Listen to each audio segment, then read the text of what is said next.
This video is going to briefly cover the squeeze theorem and then prove a theorem for a specific trig limit. Okay. So the squeeze theorem says if f of x is less than or equal to g of x, which is less than or equal to h of x for every x, and the limit as x approaches c of f of x is equal to the limit of h of x, and they're both equal to L. Remember, L is some value. That means the limit as x approaches c of g of x also has to be equal to L. But let me give you a quick picture of what this looks like. So f is below g, which is below h for every value of x. Okay, and let's say here's our c value. So here's the one on bottom, so we'll call this f. And then g is in between and h is above, okay? But then, so this is h. And then it says the limit at c for f and h are both equal to L. So L is right here, okay? And g of x is always between these. So g can do whatever it wants, but it has to be in between them or equal to at all times. Okay? What we see is that the limit for g has to be equal to L as well, because it gets squeezed in between the top function h and the bottom function f. So it's also called the sandwich theorem, where g gets sandwiched in between f and h. But basically it means if the top and the bottom have a limit that are equal, then the middle one has to have the same limit.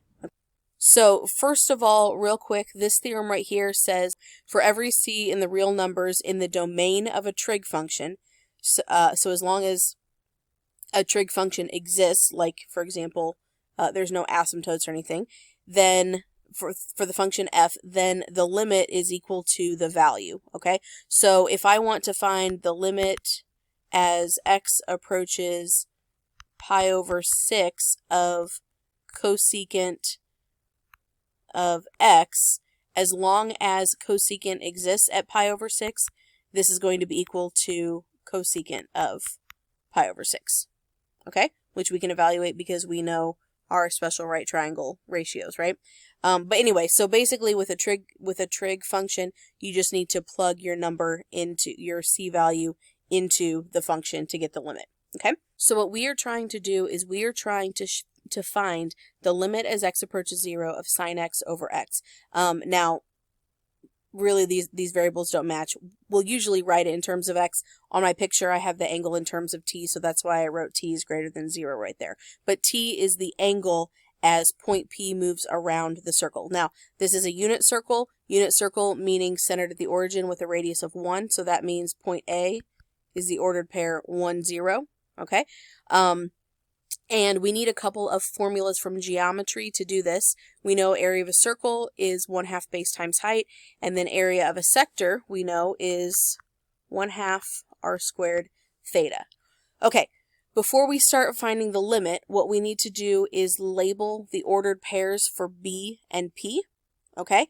And point P is a point on the circle. We know from trig that any point on the unit circle has an ordered pair of cosine t, comma, sine t, okay? Remember that x is equal to cosine t and y is equal to sine t, and that would be the same no matter where point P is as we move that around, okay?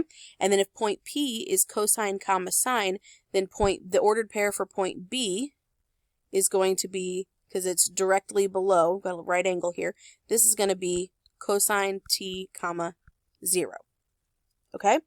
All right, here's the direction that we are taking with our proof.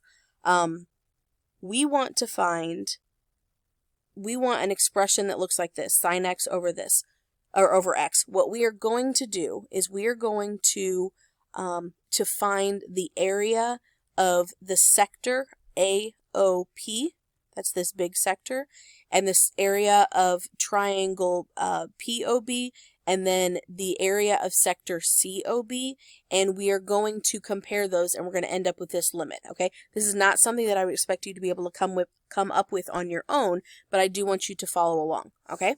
So, because this sector has a radius that is equal to whatever the x-coordinate of B is, we can say that this area, the area of this sector, is always less than the area of the triangle, because we'll have, or I should say less than or equal to, because we'll always have this external piece. All right, so in words, I'm going to write the area of sector COB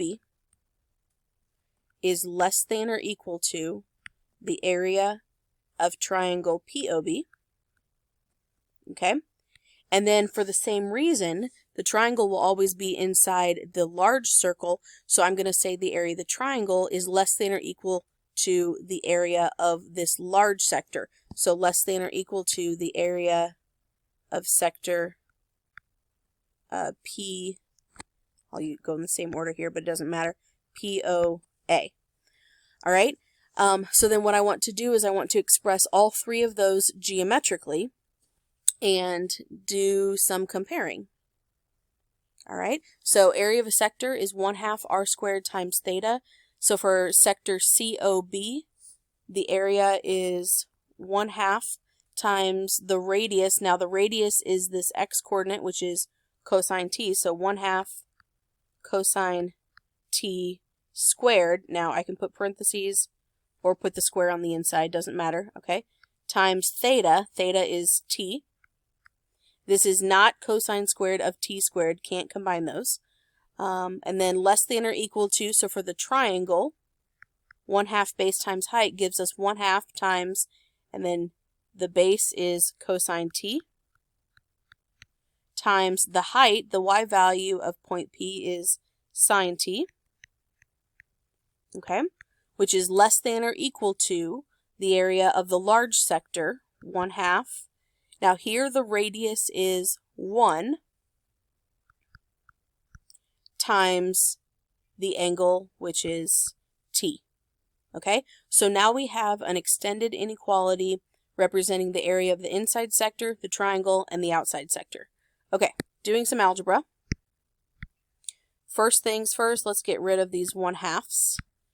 Okay, and we have cosine squared t times t, cosine t times sine t, and then just t. Now, we are trying to achieve something of the form, in this case, sine t over t. We want this to be in the middle, so I have a sine t. I need to divide by t. I also need to divide by cosine t because I want to get rid of this piece. So I'm going to do this. I'm going to divide by t cosine t, but if I do that here, I need to do that everywhere.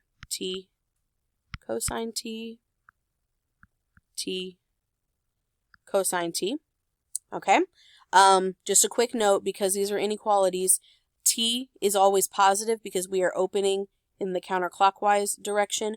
Cosine t is not always positive. However, if cosine t is negative, then both of the inequalities would have to change directions. Okay, so it's a good thing to think about, but it's not something we need to worry about here, and you'll see why in a second. So when we do that, one of these cosine t's cancels out, and this t cancels out, and so we have cosine t left over on the left. Okay, in the middle, the cosine cancels, which is what we wanted, and we have sine t over t left. Okay, less than or equal to, and then here the t's cancel out, and we end up with 1 over cosine t. You can change the secant if you want. I'm just going to leave it like that. Okay, now we're dealing with limits here. So what I want to do next is I want to find the limit as x approaches 0 of this entire expression. So limit, sorry, not x, t.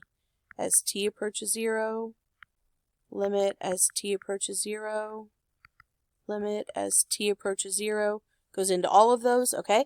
And then we know from this theorem up here that we can just plug 0 into the trig function. So limit as t approaches 0 of cosine is equal to 1, which is less than or equal to, this one is the one we're trying to find, we don't know it yet. Limit as t approaches 0 of sine t over t. And then the limit as t approaches 0 of 1 over cosine t would be 1 over cosine of 0, which is 1 over 1.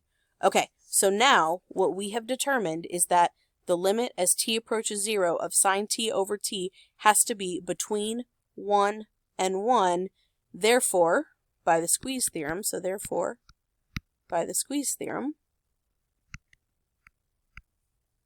it has to be equal to 1.